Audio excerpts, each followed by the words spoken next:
Bonjour à toutes ou rebonjour pour celles qui étaient déjà là ce matin. On va vous laisser quelques secondes pour arriver. Ça commence à se connecter, ça arrive tout doucement.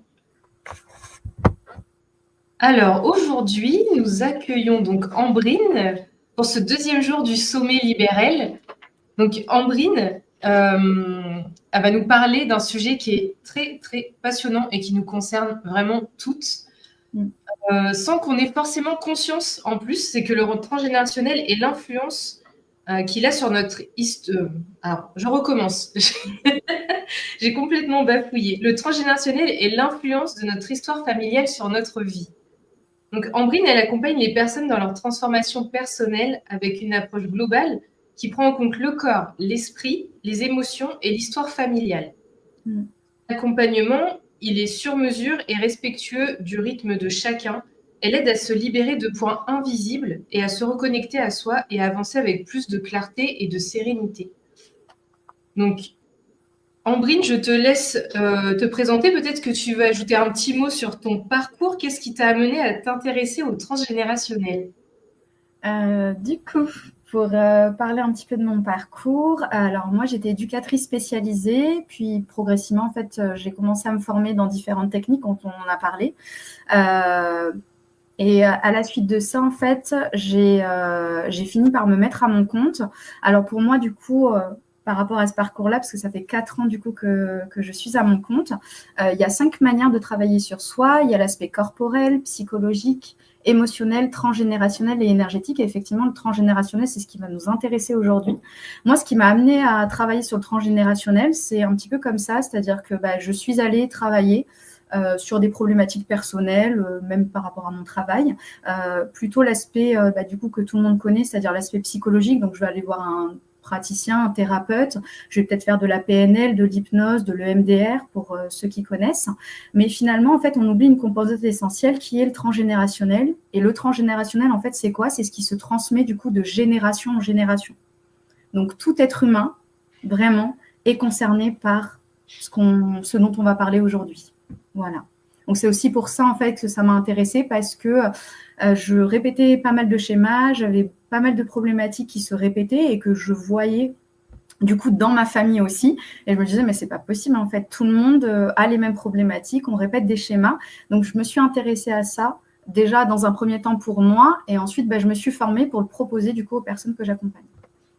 Super. Et est-ce que tu veux que je lance la présentation maintenant ? Oui, je veux bien. On la diffuse, c'est parti. Dites-nous un peu aussi dans le chat si vous connaissez le transgénérationnel, si vous avez déjà testé ou pas. Et on reprendra toutes vos questions du coup à la fin de la conférence. Alors du coup, au niveau des slides, donc ça c'est la petite présentation. Donc du coup, ma présentation, elle va se comporter 3 points essentiels. Du coup, finalement, c'est quoi le transgénérationnel ? Donc avec toutes les explications un peu scientifiques qu'on va un petit peu déconstruire pour que ça soit beaucoup plus simple à comprendre.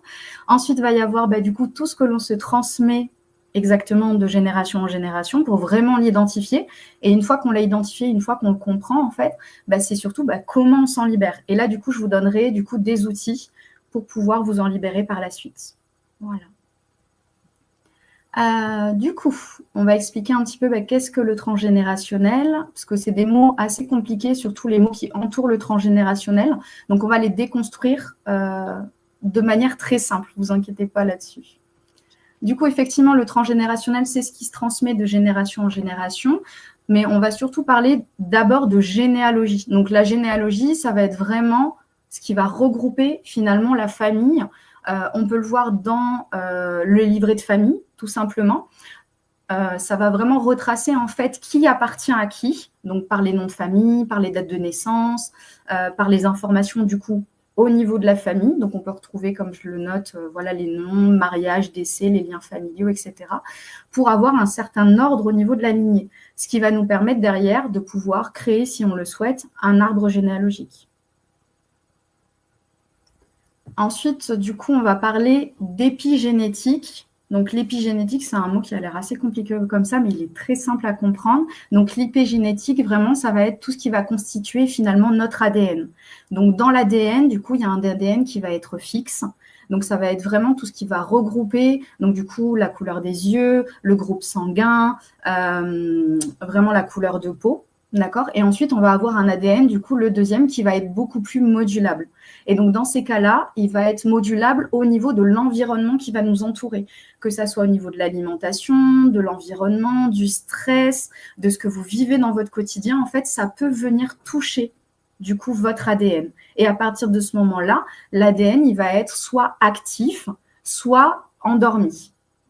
Et du coup, par exemple, si vous changez de boulot, si par exemple vous vivez un stress, et ben, du coup, ce qui va vous arriver va venir toucher votre ADN, la partie modulable, et ça, du coup, ça va venir déclencher peut-être quelque chose.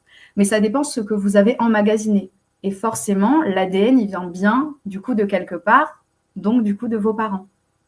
Et du coup, aussi de vos grands-parents, arrière-grands-parents, etc. Donc là, effectivement, on parlera aussi de transgénérationnel, mais dans une version beaucoup plus épigénétique, donc de l'ADN. En gros, si vous voulez, l'ADN et l'épigénétique, pour faire très simple, c'est comme si l'ADN fixe, c'était une bibliothèque à l'intérieur de vous. Donc, vous rentrez dans une bibliothèque, il y a les murs, il y a les étagères, vous avez des parties aussi. Donc, ça peut être une partie sur ce qui va être le domaine amoureux, la réussite, les échecs. Par exemple, si vous voulez vous lancer à votre compte, il y aura peut-être une partie pour ça, d'accord. Et tout ce qui va être l'ADN modulable, ça va être les livres à l'intérieur de ça, d'accord. Donc, comme l'ADN, du coup, vous l'avez hérité de vos ancêtres, forcément, les livres vont être constitués, si vous voulez, déjà de récits. Donc, quand vous allez, je prends un exemple tout bête, vivre une histoire d'amour, bon, bah, je vais prendre dans la rubrique histoire d'amour, je vais tirer le livre et je vais aller lire en fait toutes les histoires que mes ancêtres ont vécues, qui sont inscrites dans mon ADN, et voir un petit peu qu'est-ce qu'ils se sont fait vivre. Est-ce qu'il y a eu beaucoup de divorces? Est-ce que du coup il y a eu des séparations? Est-ce que chaque personne de mon transgénérationnel a vécu du coup des histoires d'amour idylliques?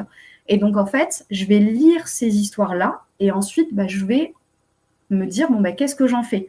Est-ce que j'ai envie de me faire vivre la même chose ou est-ce que je reste là-dedans, dans ma propre histoire? Donc l'épigénétique, en fait, c'est vraiment ça.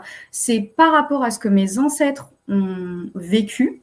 En fait, ils l'ont mis dans ma bibliothèque ADN. Et donc, du coup, moi, à chaque fois, je vais vouloir vivre quelque chose. En fait, je vais aller tirer un livre en question et je vais lire un petit peu leur histoire. Et je vais dire, qu'est-ce que j'en fais de tout ça? Donc, l'épigénétique, j'espère que c'est clair. L'épigénétique, du coup, c'est ça. Ensuite, on va du coup parler par la suite de loyauté. Donc, une fois que j'ai lu cette histoire, en fait, finalement, j'en fais quoi? Donc, la loyauté, en fait, c'est simple. Elle existe, elle est soit directe, soit elle va être en opposition. Qu'est-ce que ça veut dire, du coup, dans ces cas-là? C'est comme si, du coup, votre âme, quand vous avez été conçue à votre conception, elle était à aller voir, du coup, toute votre famille et toute votre rang générationnel. Et vous étiez allé boire un verre avec eux ou un café. Donc, vous vous êtes présenté à eux et vous vous êtes dit, OK, super, moi, je vais venir faire partie de la famille. J'ai mon ADN fixe. Donc, ça va être, je vais prendre la couleur de peau, la couleur des cheveux. Chacun va me donner un petit peu ce qu'il faut. Mais finalement, il n'y a pas que ça. Il y a aussi vos histoires. OK, vous avez vécu quoi? Donc, vous allez interroger chaque personne de toute votre lignée. Donc, les parents, grands-parents, arrière-grands-parents, arrière-arrière-arrière-arrière-grands-parents, et ça peut monter très loin. Et donc, à partir de ce moment-là, du coup, on va s'interroger et on va se dire, OK, je vais entendre l'histoire. Si on reprend le domaine de la réussite ou le domaine amoureux, peu importe, on va écouter du coup ce que nos ancêtres ont dit et on va se dire, OK, moi, ça, par exemple, ça m'intéresse ou alors ça ne m'intéresse pas. Mais si ça m'intéresse, ça va m'intéresser pourquoi? Parce que par loyauté familiale inconsciente, donc du coup, il y a la loyauté, je vais faire partie de cette famille et pour y faire partie, en fait, j'ai besoin de créer du lien. Donc du coup, je vais créer ce lien-là par loyauté et donc du coup, de manière inconsciente, en fait, je vais vouloir me faire vivre exactement la même chose.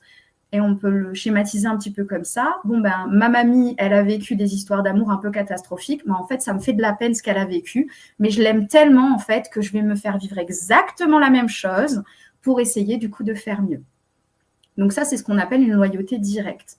Quand on parle de loyauté par opposition ou de loyauté par réaction, du coup, ce qui va se passer, c'est que quand je vais entendre la même histoire, moi, je vais me dire, non, mais en fait, moi, j'en veux pas. moi, tes histoires d'amour un peu catastrophiques ou le fait que toi, tu réussisses pas, en fait, moi, ça me convient pas. Moi, j'ai plus envie d'aller vivre ce que mon arrière-grand-père, par exemple, a vécu. Donc, je vais prendre la loyauté en réaction. Donc, je vais faire l'opposé total, à l'inverse. Mais quoi qu'il arrive, ça fonctionne toujours par loyauté, qu'elle soit directe ou par opposition. Donc, finalement, on peut se dire que on n'est pas pleinement, et ça c'est l'ego qui va être un petit peu touché, on n'est pas pleinement maître en fait finalement de ce que l'on fait. Que ça soit du coup les métiers que l'on peut choisir, que ça soit les décisions que l'on peut prendre de manière inconsciente, en fait, ça va être figé à l'intérieur de notre corps, dans notre inconscient ou dans notre ADN.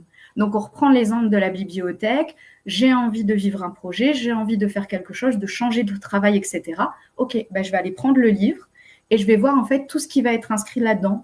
Et du coup, à la fin, que j'ai lu toutes les histoires, je vais me dire, OK, quelle loyauté je prends et quelle loyauté je prends en direct, parce que j'ai envie d'aimer les personnes qui sont dans ma famille, et quelle, du coup, loyauté je vais laisser de côté parce que, du coup, moi, ça ne me correspond pas du tout. Voilà. Alors, je ne sais pas si tout est clair. Vérane, dis-moi si tu as compris. Alors oui, j'ai compris, mais surtout si vous avez des questions sur les mots ou des termes que vous n'avez pas compris, n'hésitez pas à les poser dans le chat. Oui, n'hésitez pas surtout, parce que du coup, j'essaie de simplifier au maximum par rapport à tout ça. Voilà, pour moi, c'est vraiment quand on est conçu, on va aller voir toute notre lignée et on va dire, OK, bah, je vais faire partie de la famille. En gros, c'est quoi faire partie de cette famille-là? Alors, qu'on adore notre famille ou qu'on la déteste au plus haut point pour X raisons, d'accord, dans tous les cas, on va forcément fonctionner par loyauté directe ou loyauté par opposition. Voilà. Donc finalement, une fois qu'on a compris un petit peu comment on fonctionne, on arrive à ce fameux transgénérationnel, donc ce fameux mot. Donc ce qui veut vraiment dire ça, c'est-à-dire tout ce qui se transmet de génération en génération. Et ce qu'on peut voir, c'est que finalement, on a cette base de généalogie, parce qu'on fait partie de la famille, donc on a des noms, prénoms, on a nos parents, etc. Donc ça nous donne une information.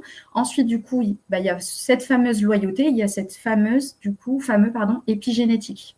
Et c'est tout ça qui va englober finalement le transgénérationnel et qui va nous permettre en fait de comprendre un petit peu mieux ce qui se transmet de génération en génération. Alors, on a une question. Comment peut-on puiser dans la bibliothèque des histoires de nos ancêtres? Du coup, on va le voir par la suite. Donc, c'est une très bonne question. Donc, comment finalement on peut aller puiser dans cette bibliothèque? On a besoin de savoir un petit peu finalement qu'est-ce qu'il y a dans cette bibliothèque, donc qu'est-ce qui nous a été transmis. Donc finalement, ce qui nous a été transmis, donc c'est listé juste là. Donc il y a en première partie le nom de famille, ça a une grande importance, et les prénoms. Donc ça peut être votre prénom, mais ça peut être aussi les prénoms du coup de vos ancêtres, parce que par loyauté, on aimait bien le prénom de la grand-mère, du coup on l'a mis en deuxième, troisième prénom. Ça va avoir une influence sur la personne que vous êtes. D'accord? Pareil, le nom de famille, ça a une signification. Est-ce qu'il a été choisi ou est-ce qu'à un moment donné, et ça c'est arrivé à une de mes consultantes que j'ai eue en consultation, en fait son nom de famille, il avait été changé par ses ancêtres parce que ça ne leur plaisait pas. Donc forcément derrière, on va se poser la question de pourquoi il a été changé. Est-ce qu'il a été changé parce qu'il y a eu, on prend un exemple, la famille a été mal vue dans le village ou dans le pays, donc il fallait qu'ils changent d'identité pour se protéger. Est-ce qu'ils l'ont changé parce qu'ils voulaient couper les ponts avec leur ancienne famille? Voilà. Et toutes ces questions-là, en fait, ça va nous permettre d'avoir des informations et de comprendre un peu mieux peut-être pourquoi on a un problème au niveau de notre identité, peut-être pourquoi on a un problème au niveau de notre place aussi. Pareil, au niveau du prénom, si je porte le même prénom que ma mère ou ma grand-mère ou un membre de ma famille, ou même une personne qui est décédée. Je parle par exemple d'un enfant qui n'est pas arrivé à terme ou qui est décédé assez jeune et l'enfant suivant du coup va porter du coup le prénom du coup de la personne qui était censée vivre du coup cette vie-là. Forcément, de manière inconsciente, l'enfant va avoir une pression inconsciente parce que du coup, il portera la responsabilité ou ce qu'on lui aura demandé d'être à ce moment-là. ça rejoint aussi le projet-sens. Le projet-sens, c'est pourquoi en fait on a fait un enfant. Est-ce qu'on a fait un enfant pour sauver le couple? Est-ce qu'on a fait un enfant par amour? Est-ce qu'on a fait un enfant et il n'était pas censé venir au monde? Finalement, il est là. Finalement, on n'avorte pas et on finit par l'accueillir. Est-ce que l'enfant, du coup, va venir remplacer un enfant qui est décédé ou qui doit sauver finalement la famille? Tout ça, là, le projet sens, c'est la mission inconsciente finalement que les parents vont donner à l'enfant. Donc l'enfant, normalement, ne le sait pas, hormis s'il commence à poser des questions de pourquoi vous m'avez fait, à quelle période, est-ce que vous étiez amoureux, etc., etc. Si jamais on ne le sait pas, on le sent quand même dans son fort intérieur que finalement, on a du mal à prendre sa place, on a du mal à être en lien avec le clan ou à être peut-être aussi en lien avec un membre de la famille. Si papa, il n'était pas trop chaud pour que du coup un enfant soit dans la famille, forcément, je peux avoir des difficultés à relationner avec lui. Par contre, si maman, du coup, pareil, elle n'était pas pour la grossesse parce qu'elle avait envie de vivre sa vie, tout simplement, mais que il faut par injonction finalement familiale, avoir des enfants parce que c'est ce qu'il faut faire en tant que femme, forcément, ce lien-là et ces émotions qu'elle m'a transmises, je vais aussi les ressentir. Voilà. On va parler aussi du coup, par la suite, de croyances aussi et de valeurs, parce que c'est des choses aussi que l'on transmet. Quand on parle de croyances limitantes, ça peut aussi venir de là. Forcément, j'ai peur de réussir ou j'ai peur du coup de me mettre en avant ou de parler par timidité, etc. Ce qu'on peut se demander, c'est est-ce que d'autres personnes de ma famille sont aussi timides ou ont aussi peur de réussir? Ou au niveau des valeurs, est-ce qu'il y en a qui sont très ancrées?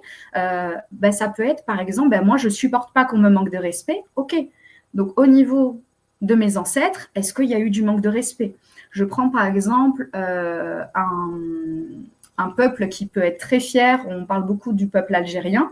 C'est un peuple qui a été victime en fait de massacres, à qui on a manqué de respect. Je mets des gros guillemets là-dessus. Et c'est vrai que c'est un peuple qui est très fier. Mais il est très fier pourquoi? Mais parce que derrière il y a une histoire en fait. Il y a de la souffrance et il y a des difficultés. Et c'est là où, du coup, dans certains peuples ou dans certaines lignées, on va avoir des croyances qui vont être très marquées, très ancrées, dans le sens où, en tant qu'homme, on n'est pas censé pleurer, en tant que femme, on est censé être à la maison. Ça va être des croyances et des valeurs qui vont être très ancrées, mais de génération en génération. Et là, ce qui va être intéressant, c'est chercher à comprendre un petit peu pourquoi. Ensuite, du coup, on va parler forcément derrière ça de schémas répétitifs aussi. Donc, les schémas répétitifs, c'est ce qui va être du coup, donc ce qui va se transmettre vraiment de génération en génération, mais surtout se transmettre comment? Est-ce que c'est que des divorces? Est-ce qu'il va y avoir que des échecs? Est-ce qu'il va y avoir que de la faillite, de la maladie, des comportements excessifs? Et là, ce qui va être intéressant, c'est de voir un petit peu notre famille, de prendre un petit peu de recul et de se dire, OK, au niveau, par exemple, dans le domaine amoureux, comment ça se passe? Dans le domaine, finalement, de la réussite ou du travail, comment ça se passe? Est-ce qu'il y a échec sur échec? Comment est la valeur de l'argent? Du coup, dans le domaine amoureux, est-ce que toute ma lignée a divorcé? Est-ce que c'est que d'un côté ou est-ce que c'est que de l'autre? Et ça va être à vous, du coup, déjà, dans un premier temps, de vous interroger un petit peu là-dessus. On va voir aussi, du coup, tout ce qui va être aussi intéressant là-dessus, c'est les dates d'anniversaire. Donc ça va aussi vous donner des indications. Par exemple, il y a, on le dit souvent, c'est-à-dire quand il y a un décès, il y a forcément une naissance derrière dans les années qui suivent. Effectivement, c'est souvent le cas. Mais pourquoi? Parce qu'il y a des dates clés. Il y a sûrement des personnes dans votre famille qui sont nées le même jour ou qui sont décédées aussi le même jour. Ça va avoir aussi une incidence sur comment on va se sentir à cette période-là. Pareil, ça peut être, par exemple, en saison ou par mois. Il y a des personnes que j'ai eues en consultation. Le mois, par exemple, de mars, c'est un mois horrible. Mais ils ne savent pas pourquoi. Mais chaque année, donc c'est des choses qui se répètent. Donc, chaque année, le mois, ça va être catastrophique. Soit on va perdre de l'argent, soit on va se séparer de d'autres personnes, etc. Ou ça peut être un jour précis. J'ai des personnes, c'est un jour précis. Ce chiffre-là, ça ne passe pas. À chaque fois, il se passe quelque chose. Mais ce n'est pas parce qu'il s'est passé quelque chose principalement chez eux. Des fois, ce n'est pas du tout le cas. Mais c'est parce qu'il s'est passé quelque chose au niveau des ancêtres. Je prends l'exemple d'une consultante qui est venue me voir et qui me dit à chaque fois, chaque été, je ne comprends pas. c'est catastrophique au niveau de l'argent. Pourtant, je coffre, je fais attention, je fais ce qu'il faut, mais à chaque fois, je me trouve dans des bourbiers financiers et puis je me retrouve limite à découvert. Donc, on est allé travailler un petit peu et je lui ai posé des questions sur son transgénérationnel. Qu'est-ce qui s'est passé? Ah bah oui, au niveau de mes ancêtres, effectivement, il y a eu une faillite en été à plusieurs périodes. Ben, on ne cherche pas plus loin. C'est parce que du coup, de manière inconsciente, quand elle a pris l'argent, elle a regardé, ah bah super, en été, il s'est passé ça. Ah bah en été, un autre ancêtre a eu ça, etc., etc. Et c'est ce qui va, du coup, de manière inconsciente, en fait, se figer dans notre ADN. C'est tout à fait modulable et on verra en dernière partie, comment finalement on peut déconstruire tout ça et comment on peut surtout se libérer du transgénérationnel. Mais c'est important, surtout, d'entendre parler de ces dates clés. Donc, ces dates d'anniversaire, en fait. Ensuite, on va parler aussi de la maladie. Donc, pareil, c'est des choses aussi qui se transmettent de génération en génération. On peut le voir aussi pour les cancers du sein pour les femmes, mais ça va être aussi d'autres types de cancers, mais d'autres types de maladies. Ah bah oui, moi, dans la famille, on a tous des plaques d'eczéma. Oui, mais c'est pas pour rien, en fait. Pareil, on a tous des problèmes aux poumons. Ce n'est pas pour rien non plus. On reprend les époques vraiment très lointaines, il y avait des personnes qui travaillaient dans les mines et qui, du coup, avaient du mal à respirer. Forcément, si mes ancêtres ont travaillé dans les mines ou ont été envoyés à la guerre et ils sont morts d'asphyxie, forcément, moi, dans mon ADN, quand je vais prendre chaque organe précisément, je vais voir qu'au niveau de mes poumons, je ne peux pas respirer à plein poumon parce que mes ancêtres n'ont pas pu le faire. Et on va parler du coup dans ces cas-là, encore une fois, de loyauté. Donc, est-ce que je vais me faire vivre la même chose parce que j'aime mes ancêtres et franchement, la souffrance qu'ils ont eue, c'est pas cool du tout. Donc, du coup, je vais aller honorer leur souffrance. Donc, je vais me faire vivre ça. Ou est-ce que du coup, derrière, je vais être en réaction et par contre, là, dans ces cas-là, je vais vivre à plein poumon et je vais faire autre chose.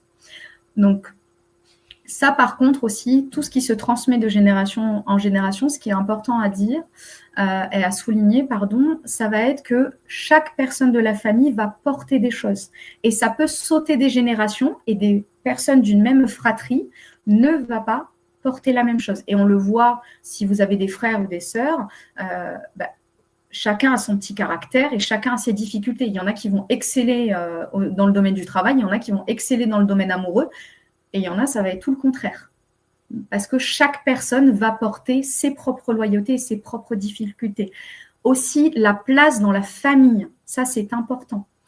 Si on est l'aîné, on ne va pas porter les mêmes choses que si on est par exemple le 3e ou le 4e. Je m'explique. L'aîné va porter souvent en croyance et en loyauté, la loyauté plutôt du paternel. Souvent, les aînés vont plus être en lien avec le père. Soit vont être en conflit avec lui, mais ça va être toujours en lien. Le second, du coup, va être plus en lien, du coup, avec le côté maternel. Souvent, ceux qui sont arrivés en seconde place vont être plus en lien avec la maman. Donc, que ça soit au niveau de la loyauté qu'on peut porter ou que ça soit le lien qu'on peut avoir. Le troisième, du coup, va porter principalement les deux, mais aussi la vision de la famille, mais la vision du couple, principalement. Très important aussi, s'il y a eu des décès ou des enfants, des fausses couches, ça c'est important aussi de les prendre en compte. Pareil, je ne me sens pas à ma place dans la famille, je ne comprends pas pourquoi. Si ma mère a avorté juste avant moi et que je ne suis pas au courant, forcément, je ne suis pas à la bonne place. Je ne suis pas l'aîné, je ne suis pas le deuxième, je ne suis pas le troisième. Et ça, si on ne le sait pas, derrière, il peut y avoir un blocage sur le fait, par exemple, d'être parfaitement aligné ou parfaitement intégré au niveau de la famille, mais aussi parfaitement à sa place dans le clan. Voilà, ça c'est important aussi de le dire. Du coup, on va parler derrière ça d'émotions et de ressentis, puisque dans l'ADN, on ressent aussi les émotions, les maladies, le projet sens, etc. Mais on va parler aussi d'émotions et de ressentis inexpliqués. J'ai beaucoup de personnes en consultation qui viennent et qui ne comprennent pas pourquoi, en fait, elles ressentent tout ça. Je vais prendre par exemple l'exemple de la consultante qui est venue hier et qui me dit je ne comprends pas, je me sens déprimée, je suis triste. Et en fait, en parlant de son histoire, elle m'explique en fait qu'il y a eu beaucoup de décès dans sa famille, beaucoup de décès tragiques et beaucoup de décès inexpliqués. On ne cherche pas plus loin, en fait. Si le décès de la personne n'a pas été honoré, qu'on n'a pas pris en considération toute la souffrance, forcément, ça va se transmettre de génération en génération. Mais on peut remonter sur des générations qui ont vécu la guerre, comme par exemple des hommes qui ne sont pas revenus et qui ont laissé du coup leurs femmes à gérer les enfants et qui ont vécu de grandes souffrances et de grandes solitudes. Ça aussi, ça va se transmettre de génération en génération. On le voit du coup depuis le Covid principalement, le nombre du coup de dépression a augmenté, le nombre du coup de suicides aussi, et vraiment d'états de mal-être et de burn-out, ce n'est pas pour rien. C'est parce que le Covid a principalement fait qu'on a dû s'arrêter, qu'on a dû finalement de regarder à l'intérieur de nous-mêmes où est-ce qu'on en était au niveau émotionnel, et forcément, ça a fait ressortir pas mal de choses. Et ceux qui ont du coup des dépressions, des maladies chroniques à répétition, principalement, et qu'on ne comprend pas un petit peu pourquoi, moi je vais vous demander du coup de vous intéresser principalement à votre transgénérationnel. Mais par ressenti inexpliqué, ça peut être aussi des ressentis positifs. Je prends la même consultante du coup qui m'explique que elle est allée dans une ville, donc à Béziers, donc c'est pas très très loin de Montpellier. Et donc, du coup, elle y est allée et elle a ressenti une joie intense pour cette ville, mais à ne pas comprendre pourquoi. Donc, en discutant avec elle et en lui posant les bonnes questions, en fait, on a trouvé que son grand-père, de qui elle est très, très, très, très proche, en fait, a vécu pratiquement toute sa vie et a vécu, du coup, de belles et heureuses, en fait, années à Béziers. Et en fait, juste en venant dans cette ville-là, ça a fait un écho. Mais pourquoi ? Parce que dans sa bibliothèque, en fait, elle a pris le livre de Béziers, elle l'a ouvert et elle a lu, en fait, tout simplement. Encore une fois, de manière inconsciente. Donc, qui dit inconscient, dit j'en ai pas conscience. D'accord ? Donc, c'est quelque chose qui va monter. On va être là, on ne va pas comprendre pourquoi. Le cerveau va essayer de trouver le lien, mais souvent, c'est parce que c'est dans la bibliothèque et c'est bien caché. D'accord ? Donc, les ressentis inexpliqués, ça peut être aussi, par exemple, j'ai une consultante qui est venue me voir, ça c'est très important de le comprendre, parce que vous n'êtes pas fou ou folle. Ça, c'est important de le dire aussi. Moi, j'ai beaucoup de consultants qui viennent et qui me disent « Non, mais moi, je ne comprends pas. J'espère que vous n'allez pas me prendre pour un fou ou pour une folle, parce qu'en fait, je ne comprends pas d'où est-ce que ça vient. » Je prends l'exemple du coup d'une de mes consultantes qui est venue me voir et qui me dit « Moi, impossible de coucher avec un garçon. Je ne supporte pas qu'on me touche, je ne supporte pas le fait de le faire et j'arrive pas à comprendre pourquoi. » Donc, je lui pose la question, est-ce que vous avez vécu déjà des choses, que ça soit aussi dans l'enfance, parce qu'on peut oublier de l'inceste, un viol qui a été tellement traumatisant qu'on a occulté. Donc, on va parler du coup d'amnésie traumatique. Donc, ça, c'est des choses qui peuvent être normales. Donc, je creuse un petit peu et elles m'ont dit, non, moi, avant de venir vous voir, j'ai fait de l'hypnose. Je suis allée chercher encore et encore et encore et il n'y a rien. Donc, à un moment donné, en fait, j'ai l'impression d'être folle. Donc, on a fait une séance. Je vous expliquerai les outils que j'utilise. Et on a fait une séance au niveau de son transgénérationnel. Et qu'est-ce qu'on a vu ? Que principalement, beaucoup de femmes de sa lignée, et dont un homme, avaient été abusées. On a fait la séance. Une semaine après, elle m'explique que ça y est, elle n'a plus rien. Parce qu'en fait, elle a compris d'où venait le problème. Donc, par rapport à tout ça, et je vais finir avec les secrets de famille, pareil, les secrets, c'est ce qu'on ne dit pas. On le sait, on se doute qu'il y a quelque chose qui existe, que papa peut-être a trompé maman, que grand-père a fait des actes qui n'étaient pas très corrects, etc. On sent qu'il y a quelque chose, mais ça ne se dit pas. Et les secrets de famille, à cause de ça, ce qui va se passer, c'est que du coup, on va enterrer l'histoire. Sauf qu'on a besoin à un moment donné que ça se révèle. Et c'est pour ça qu'il y a des gens en fait qui sont en réaction par rapport à la famille. On va les appeler un petit peu les moutons noirs, les personnes un petit peu, les personnes, le vilain petit canard. J'arrivais pas à trouver le mot. Le vilain petit canard parce qu'en fait ils vont être en réaction par rapport à la famille. Ce n'est pas possible en fait. Il y a des choses qui doivent sortir. Ça va être les personnes en fait qui vont aller remuer l'arbre généalogique de non mais c'est bon à un moment donné il faut dire les choses. Ça c'est vraiment quand on a des secrets de famille lourds à porter. C'est quoi la question? Tu voulais prendre la question? Ah oui, que lorsqu'on n'a aucun lien avec la famille, ben ça va être... je vais répondre à cette question dans la suite. Donc, au niveau... Parce que c'est une question que je me posais aussi. Comment faire si on... Enfin, pour trouver les secrets, s'il y a eu, comme tu disais, s'il y a eu des traumatismes, des choses comme ça, des abus sexuels, souvent Oui. on n'en parle pas. Et sinon, à part d'aller questionner, mais si les gens veulent pas nous le dire, comment on peut savoir, comment on peut mettre le doigt dessus Effectivement, j'ai déjà eu des personnes en consultation qui, du coup, ont été adoptées ou qui sont nées sous X, donc qui n'avaient aucune information vraiment de leur lignée. Et ça, du coup, je vais vous expliquer comment on fait, du coup, pour se libérer aussi de tout ça. Donc, par rapport, je finis avec tout ce qui va être transmis, du coup, de génération en génération, et je vous expliquerai, du coup, comment vous en libérer. Vous verrez, c'est possible. Hein. Du coup, effectivement, quand on voit ça, et quand on commence à se poser des questions, ce qui va être intéressant, du coup, c'est d'aller un petit peu creuser et peut-être de le noter sur une feuille de quels vont être, du coup, les schémas qui se répètent, les dates de naissance, etc. D'accord? Déjà, dans un premier temps, avec nous-mêmes.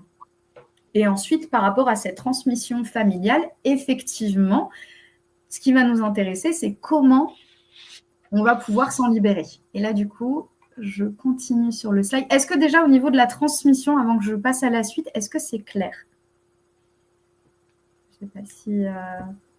Je pense que oui, parce qu'il n'y a pas eu de question en particulier. On attend toutes de savoir comment on s'en libère de tout ça, effectivement. Comment on fait pour connaître tous ces secrets de famille, les noms? Parce que pareil, moi je me suis dit, mais si nos ancêtres, ils ont changé de nom à un moment donné, comment on peut réussir à retrouver? De toute façon, c'est impossible. Parce qu'il y a eu des documents d'il y a très très longtemps qui étaient manuscrits, qui ont peut-être été détruits, perdus, effectivement. brûlés, on ne sait pas en fait. Bon, je te laisse continuer. Ouais. Tout le monde a hâte de savoir, vous inquiétez pas, je vais vous dire tout ça. C'est très clair, merci pour le retour, super. Du coup, par rapport à ça, donc effectivement, il y a tout ce qu'on se transmet de génération en génération. En fait, ce qu'il faut savoir, c'est que pour s'en libérer, déjà, le cerveau a besoin de comprendre. Le cerveau, déjà, n'aime pas le vide. Donc, quand il va y avoir du vide, quand il va y avoir, du coup, des points d'interrogation, un petit peu comme les secrets de famille, etc., vous allez cogiter tout seul. Vous allez avoir l'impression que vous êtes folle ou vous êtes fou, mais ce n'est pas du tout le cas. Il y a des ressentis, mais effectivement, le cerveau va avoir besoin d'avoir des réponses. Et les réponses, du coup, ça va être le pourquoi et surtout le comment et qu'est-ce qui s'est passé. Et du coup, les outils pour ça, ce sont ceux-là. Alors, peut-être qu'il y en a d'autres, et je ne les connais pas parce qu'il y a beaucoup de techniques et beaucoup de praticiens, du coup, qui en créent tout le temps. Mais les principales, c'est vraiment celles-là. Donc, on va vraiment parler, du coup, de la première qui est pour moi, du coup, la base. C'est la psychogénéalogie, du coup, et le génogramme. Donc, j'explique les deux. Donc, la psychogénéalogie, ça va être vraiment, du coup, l'étude de votre arbre généalogique et, du coup, de votre généalogie, parce qu'il y a le mot. D'accord? Donc, on va voir un petit peu, donc ça, c'est mon travail, et c'est le travail d'autres thérapeutes, d'aller poser les questions pour savoir un petit peu, comme ma consultante, je ne comprends pas, je suis déprimée, etc.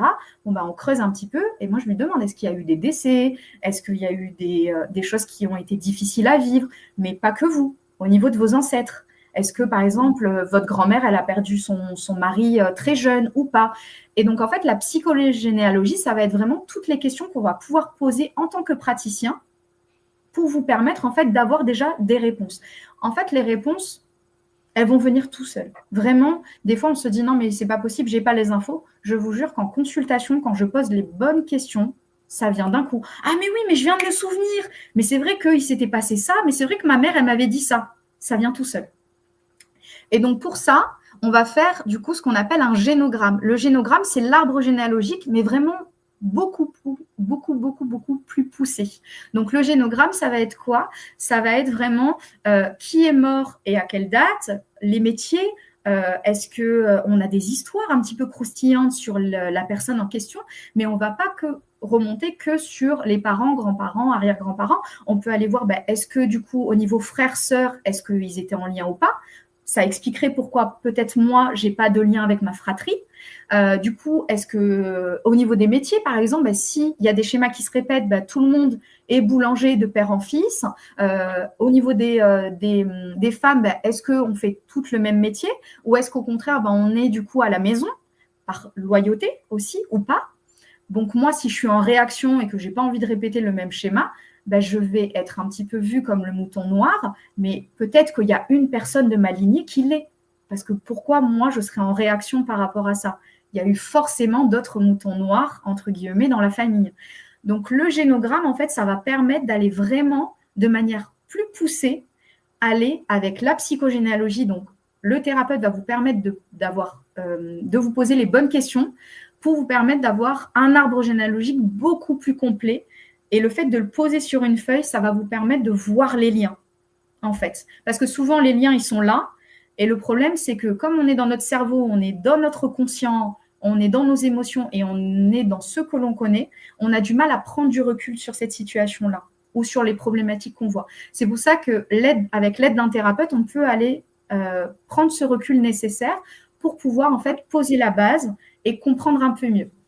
Donc ça, la psychogénéalogie et surtout le génogramme, ça va nous permettre du coup de comprendre un petit peu mieux les liens. Donc effectivement, pour les personnes du coup qui sont nées sous X ou qui ont été adoptées, forcément, principalement, de manière générale, il n'y a pas d'infos. D'accord? Donc finalement, qu'est-ce qu'on fait quand on n'a pas d'infos?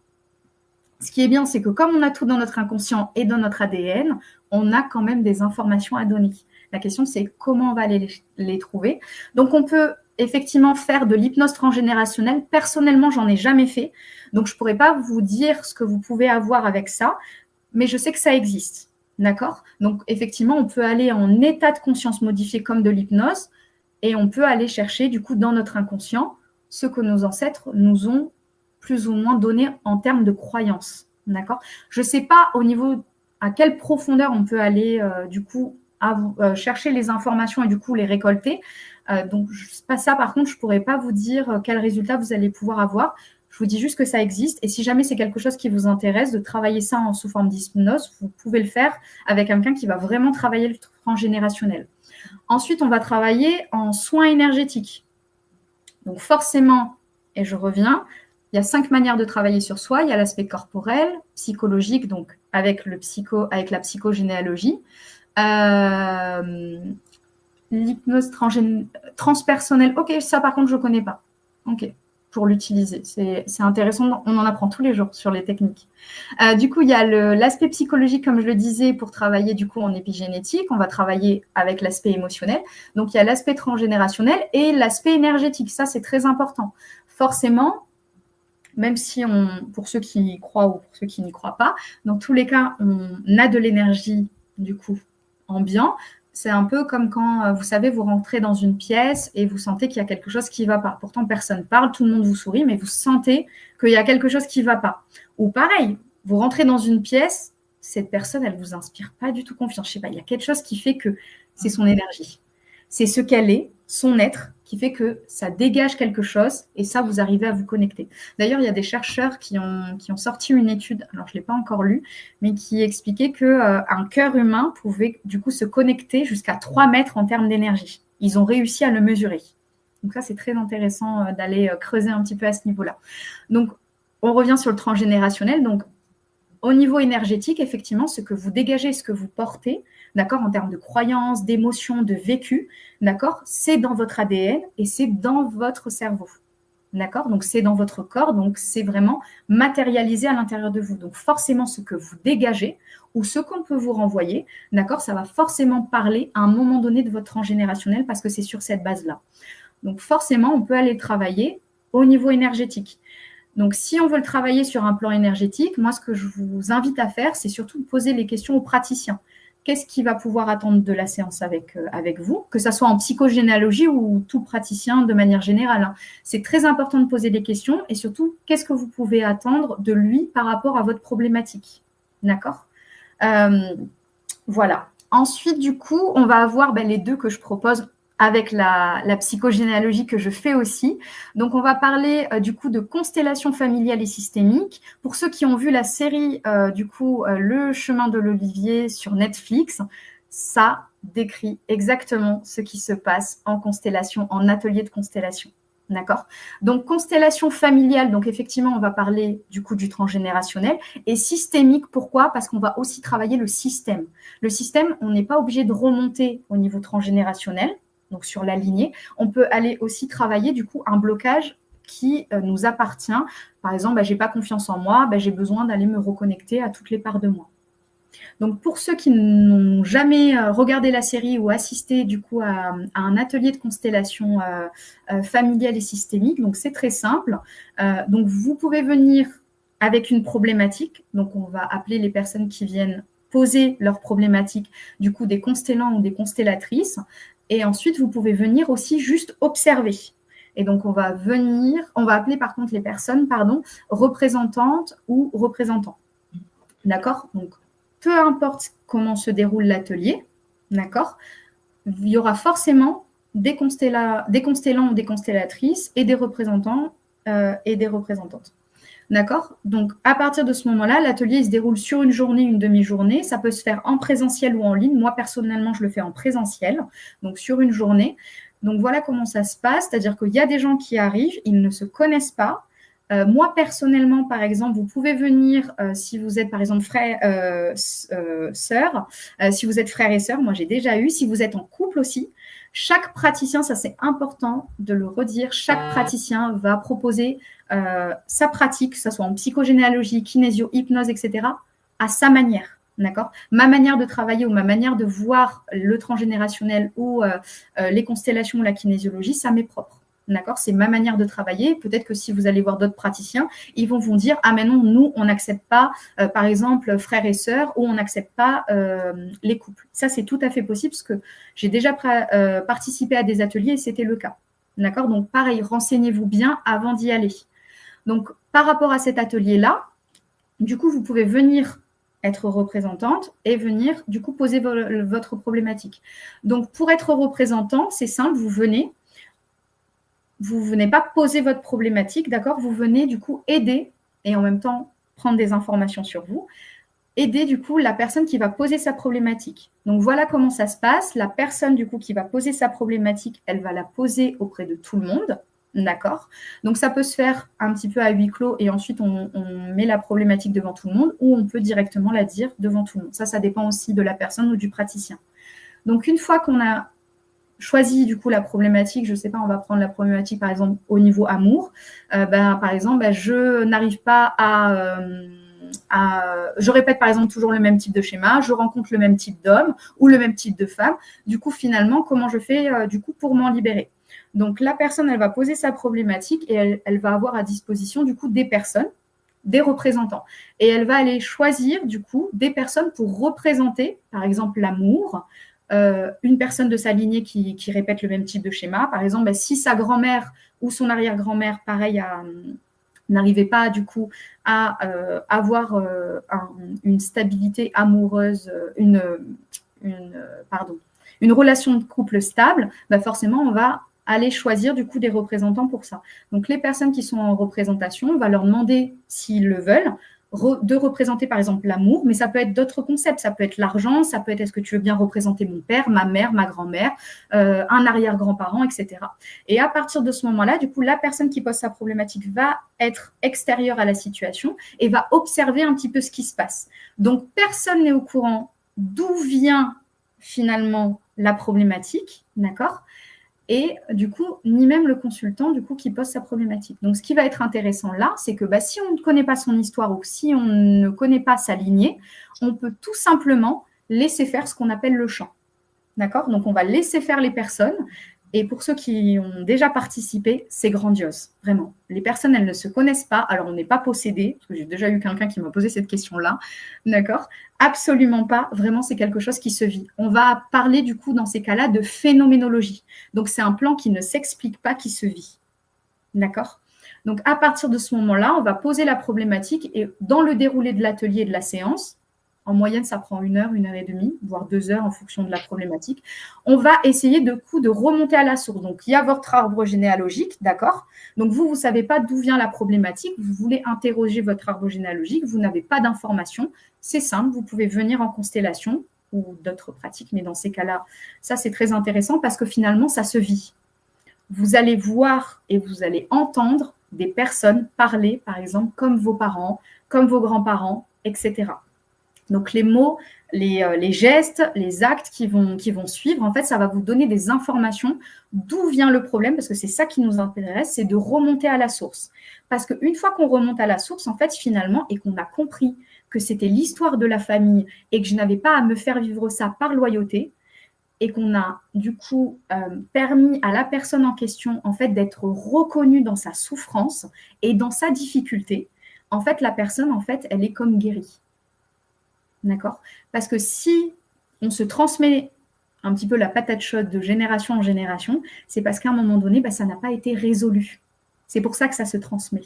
D'accord? Donc, nous, ce qui va nous intéresser, à notre hauteur, c'est d'aller chercher à comprendre, en fait, qu'est-ce qui s'est transmis, pourquoi, du coup, ça n'a pas été guéri, et comment on peut faire pour guérir ça. Est-ce que ça a besoin d'être entendu? Est-ce que ça a besoin d'être vu, d'être compris, etc. Et en fait, dans notre inconscient, une fois qu'on l'a fait, en fait, ça lâche. Parce que je n'ai plus besoin de me faire vivre ça. Est-ce que c'est un peu dire, une fois qu'on a fait tout ce travail-là, dire ça m'appartient pas en fait? Oui, c'est ça, effectivement. Ouais. Okay. Donc, dans ces cas-là, en fait, le processus va faire que la personne en question, tout le temps, quand elle vient poser sa problématique, en fait, on va lui demander si ça lui parle. On va lui demander si, du coup, elle a besoin de libérer d'autres choses.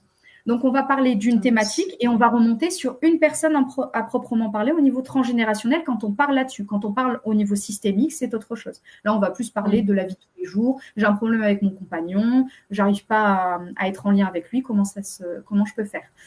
Ce qu'il faut savoir, c'est que la personne en question, ça j'ai oublié de le dire, la personne en question qui pose sa problématique, elle va choisir aussi quelqu'un pour la représenter. Et donc forcément, la personne qui va la représenter, elle va dire des choses et elle va vivre aussi des choses qui vont être justes. Si la personne qui s'appelle Focus, on a le prénom de la personne, mais on l'appelle Focus, va dire, moi en fait, moi je me sens léger, je peux vous assurer pour ceux qui ont vécu les ateliers, la personne, son visage change. On sent que ça y est, il y a quelque chose qui a lâché. Et ensuite, on peut aller voir la personne qui pose sa problématique pour lui demander, est-ce que toi, tu as besoin symboliquement de rendre quelque chose, de parler à la personne en question, etc. etc. Voilà. Est-ce qu'on est obligé de venir avec une problématique ou pas du tout?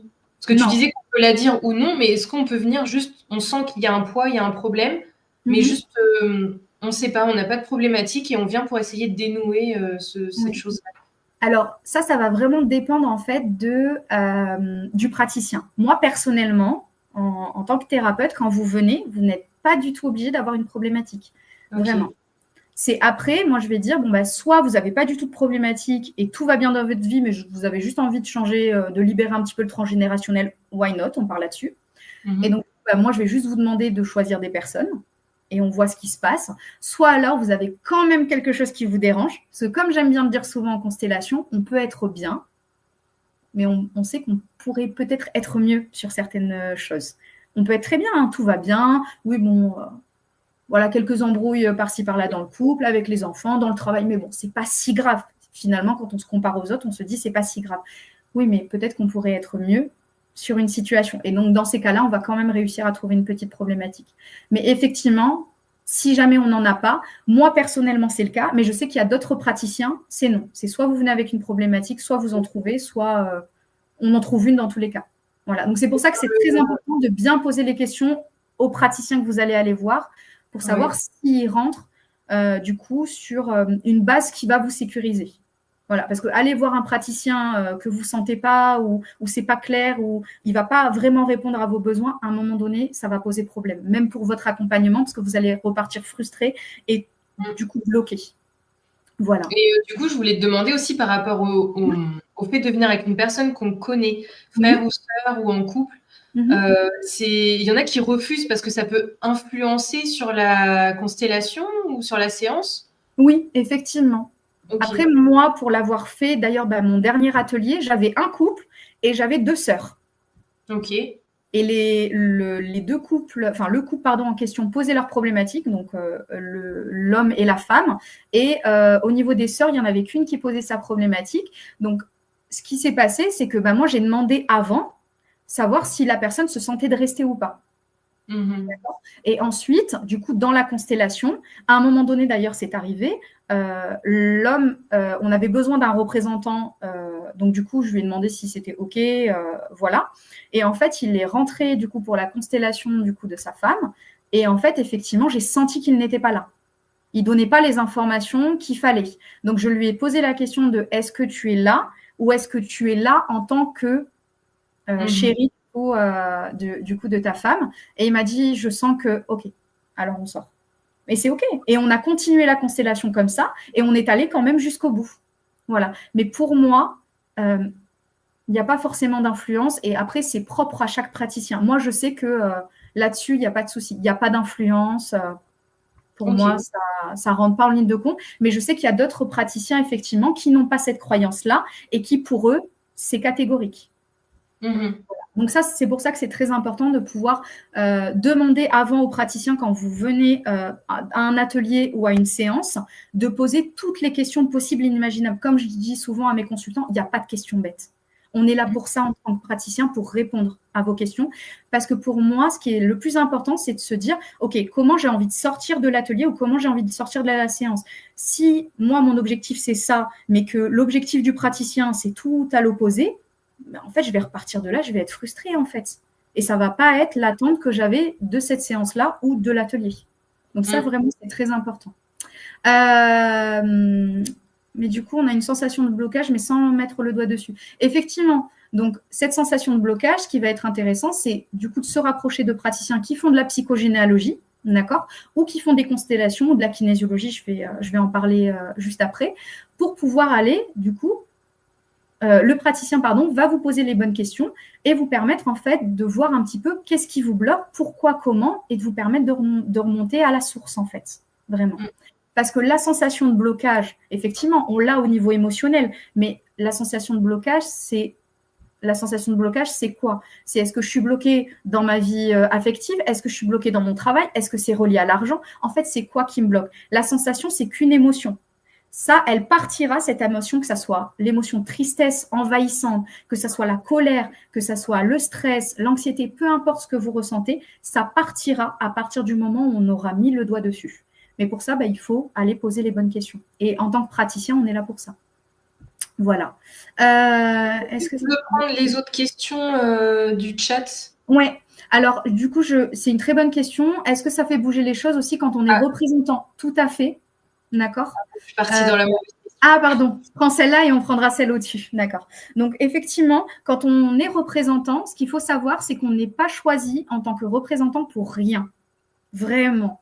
Donc, soit vous allez être choisi par rapport à un blocage que vous avez déjà dans votre vie, soit par rapport à votre histoire familiale. Par exemple, si vous êtes choisi pour représenter, par exemple, le grand-père et que le grand-père, par exemple, a connu la guerre. Donc, ce qu'on peut se dire comme forme d'indication, c'est, OK, bon, moi, dans ma lignée, j'ai des gens qui ont connu la guerre.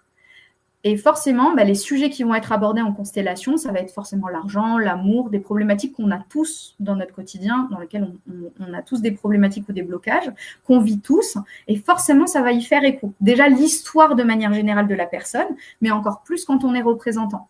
Ce qui va se passer aussi, c'est que peut-être ça va nous permettre en tant que représentant de se poser la question de où est-ce que j'en suis.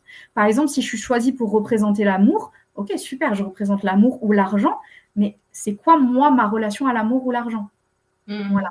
Donc, en étant représentant seulement, ça nous donne énormément d'indications déjà de où est-ce qu'on en est par rapport à certaines problématiques ou où est-ce qu'on a avancé dans notre vie aussi. Voilà. Du coup, il y avait une autre question. Oui, alors il y avait une question de Carla. J'ai déjà fait 2 constellations familiales, je me sentais mieux dans les mois à suivre, mais les schémas continuent de se répéter. Que faire si un poids est toujours présent en moi? Du coup, je vais y répondre quand je vais parler du coup de la kinésiologie transgénérationnelle. Alors, attends, parce qu'il y a une autre question. C'est quoi besoin en généalogie pour être sûr des prénoms? Alors, ok, la question du coup de Céline, ouais, j'y répondrai plus tard parce que là, du coup, c'est plus du global. Alors, je vais répondre à la question de Carla, qui est très intéressante. Et donc, du coup, finalement, qu'est-ce qu'on fait quand on a fait déjà une ou plusieurs constellations et finalement, on n'arrive pas à s'en libérer? Ce qu'il faut savoir, et ça m'est propre, d'accord, pour moi, les constellations, ça va nous permettre de remonter à un blocage, donc pour moi, à une personne de la lignée. D'accord? Donc forcément, quand on a énormément d'ancêtres et énormément de blocages, parce qu'une personne au niveau de nos ancêtres, elle a eu des blocages peut-être sur l'amour, sur l'argent, sur la réussite, etc. Et ils ont mis beaucoup de contenu dans la bibliothèque. Okay? Donc forcément, quand on a une problématique, peu importe laquelle, c'est comme si la problématique, elle était là, et à chaque fois, il faut venir taper et faire des séances pour réussir à libérer la problématique dans sa globalité. D'accord? Donc, du coup, moi, je me suis formée en kinésiologie transgénérationnelle. Okay? Donc, pour ceux qui connaissent la kinésiologie, donc, du coup, c'est ce qu'on appelle communément les détecteurs de stress. D'accord? Donc, les kinésiologues vont vous permettre, en fait, d'aller chercher un petit peu dans votre corps ce qui a été emmagasiné. OK? Du coup, j'ai mon livre. Ça va être plus simple. Je vais vous montrer.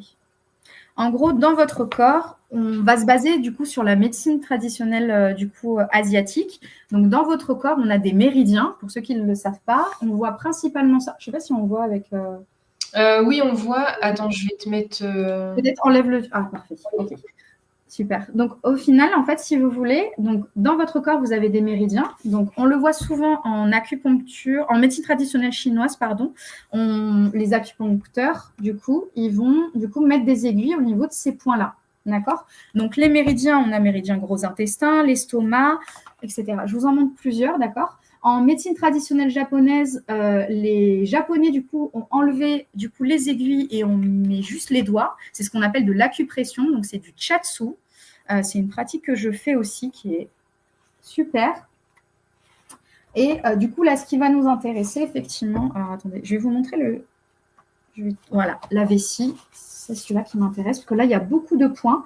Donc, ce qu'on peut voir, effectivement, donc principalement les points qui sont là, c'est souvent les points qu'on peut avoir au niveau des tensions. Vous savez, vous vous massez le dos au niveau de la nuque, au niveau des trapèzes, je ne comprends pas, j'ai des tensions, etc. C'est parce qu'ils sont là, en fait. Donc ça, en massage, on les appelle les trigger points, les points trigger ou les fascias, d'accord? Donc on va principalement, du coup, les malaxer pour pouvoir, du coup, réduire les tensions. Mais ce qui va se passer, du coup, au niveau de ces points, c'est qu'ils sont remplis d'émotions, d'accord? Vraiment, chaque point correspond à un état émotionnel. D'accord? Donc, par exemple, la vessie, en médecine traditionnelle du coup chinoise, ça correspond du coup aux peurs. Pareil que les reins, tout ce qui va concerner les poumons et du coup les comment ça s'appelle? Je ne l'ai plus. Tout ce qui va concerner les poumons et du coup, le gros intestin, on va parler de culpabilité et de tristesse. Je ne les connais pas par cœur, pardon. Tout ce qui va être du coup la rate et l'estomac, on va parler beaucoup plus d'inquiétude et du coup de dégoût. Tout ce qui va concerner la rancœur va plus aller se loger au niveau émotionnel dans la vésicule et le foie. OK? Donc, ce qui va nous intéresser là, c'est de se dire, OK, bon, ben, mes ancêtres ont vécu des émotions, ils se sont emmagasinés dans mon corps, donc au niveau de mon ADN et au niveau du coup de mon inconscient juste ici. Donc forcément, ben moi, je vais aussi me faire vivre des choses qui vont s'accumuler. Moi, ce que j'aime bien dire, c'est comme si du coup, au niveau de cette bibliothèque, on va la transformer. C'est comme si c'était des verres d'eau. Et vous savez, la goutte d'eau qui fait déborder le vase, ben, c'est exactement ça. OK, mes ancêtres, ils ont rempli des pichets, mais ils les ont remplis à quelle hauteur? Est-ce que c'était des choses où ils ont vécu une histoire qui était très bien et donc du coup, c'est pas beaucoup rempli, ou au contraire, mon transgénérationnel, je le porte tellement et il me bloque tellement dans ma vie qu'au final, en fait, la moindre chose qui m'arrive dans ma vie, à l'heure actuelle maintenant, c'est la goutte d'eau qui fait déborder le vase et c'est trop. Et donc nous, ce qui va nous intéresser en kinésiologie, en fait, c'est d'aller chercher dans votre corps où est-ce que ça s'est bloqué. Donc, effectivement, je ne sais pas si vous voyez, je vais me rapprocher un petit peu. Donc, vous voyez qu'il y a des points, en fait, et des numéros. Et en fait, chaque point, du coup, va nous donner, du coup, des phrases. Donc, dans le livre, il y en a pas mal. Donc, ça peut être des phrases comme, par exemple, je la demande en mariage, je lui offre mon soutien, je me sacrifie et j'éprouve de l'amertume. Donc, par exemple, ceux qui se sacrifient beaucoup et qui éprouvent de l'amertume derrière, ça, c'est une croyance que votre ancêtre, en fait, a figée à l'intérieur de vous. Donc, la kinésiologie, en fait, si vous voulez, avec ça, ça va me permettre, comme les constellations, de vous donner des informations sur qu'est-ce qui s'est bloqué dans votre corps. Donc, moi, ce qui va m'intéresser, c'est où est-ce que ça s'est figé dans votre corps, à quel âge et surtout sur quel ancêtre. Donc, pour une séance avec moi, si vous voulez, donc on va partir de votre âge, on va partir en récession. Donc, je vais descendre de votre âge Et donc, je vais partir, pardon, de votre âge et je vais descendre. Donc, on va arriver du coup à votre naissance, grossesse, conception. Parce que, comme on le sait, même si on est dans le ventre de la maman, on entend tout et on ressent tout. D'accord? Parce que tout ça, ça a commencé à la conception. Donc, moi, ce qui va m'intéresser, c'est où est-ce que ça s'est bloqué et quel point, du coup, vous avez figé par croyance interposée qu'on vous a donnée. Et pour ça, je vais vous donner des indications, donc des phrases clés. Par exemple, j'ai une peur du futur. Donc, par exemple, pour les personnes qui ont du mal à se projeter, ça peut être une phrase, par exemple, problématique inconsciente d'avoir perdu son âme sœur et je le cherche sans cesse. Ça, par exemple, c'est les personnes qui cherchent absolument l'amour dans toutes les personnes qu'elles rencontrent. Donc là, ce qui va nous intéresser, c'est de savoir un petit peu qui, du coup, n'a pas réussi à trouver son âme sœur et du coup a eu une problématique par rapport à ça. Et moi, du coup, je vais vous dire spécifiquement qui exactement vous a bloqué. Donc, je répète, je pars de votre âge, je descends en récession, je vais jusqu'à naissance, grossesse, conception. Donc, à la conception, on se souvient, c'est votre âme et tout le transgénérationnel qui sont allés boire un verre. Et moi, là, ce qui va m'intéresser, c'est de se dire, OK, vous venez me voir pour n'importe quelle problématique, que ça soit l'argent, la réussite, la problématique de confiance, la sexualité, peu importe, j'ai un objectif pour ça. On prend l'objectif de base, ça peut être par exemple restaurer ma confiance en moi, d'accord? Donc du coup, moi, ce qui va m'intéresser, c'est d'aller interroger toute votre lignée et dire, OK, levez la main qui a transmis du coup à vous le manque de confiance en soi. OK, qui n'a pas eu confiance en soi dans sa vie pour X raisons? OK, levez la main.